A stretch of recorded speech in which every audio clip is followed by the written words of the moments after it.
গেলেকিত আকৌ তেলচুৰ নাজিৰাৰ গেলেকিত টেক্স সাৰ্ভিলেন্সৰ অভিযানত এখন তেল ভৰ্তি টেংকাৰ জব্দ গ্ৰেপ্তাৰ তেল ডিপুৰ মেনেজাৰ সহ টেংকাৰৰ চালক আৰু হেণ্ডিমেন নমস্কাৰ আজিৰ এই প্ৰতিবেদন লৈ মই নিউজ 1 নৰ্থ ইষ্টৰ ষ্টুডিঅত আইৰিন হাজৰিকা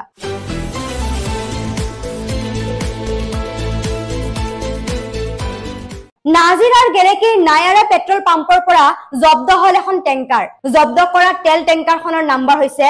AS04AC8874 টেংকাৰখনৰ বিৰুদ্ধে কৰ ফাদিৰে অভিযোগ এই অভিযোগৰ ভিত্তিত টেক্স সাৰ্ভিলেন্সৰ দ্বাৰা অভিযান চলাই অভিযুক্তক গ্ৰেপ্তাৰ কৰি নাজিৰা মহকুমা ন্যায়িক দণ্ডাধীশৰ আদালতে জেললৈ প্ৰেৰণ কৰে ইতিমধ্যে তিনিজন ব্যক্তি বাবুল আলী প্ৰদীপ শৰ্মা পৰাগমণি গগৈৰ বিৰুদ্ধে বিএনএছ আইনৰ অধীনত সেকশন 303(2)(317)(2)(318)(3)(3)(3)(5) ধাৰাত গোচৰ ৰুজু কৰা হৈছে section 7 essential commodities act section 23 of petroleum এক্টত গোচৰ ৰুজু কৰি জেল হাজতলৈ প্ৰেৰণ কৰিছে এই তিনি অভিযুক্তক ইয়াৰে পৰাগমণি গগৈ তেল ডিপুৰ মেনেজাৰ বাবুল আলী টেংকাৰ চালক আৰু প্ৰদীপ শৰ্মা টেংকাৰখনৰ হেণ্ডিমেন নাজিৰাৰ পৰা আবিদুৰ ৰহমানৰ ৰিপৰ্ট নিউজ 1 নৰ্থ ইষ্ট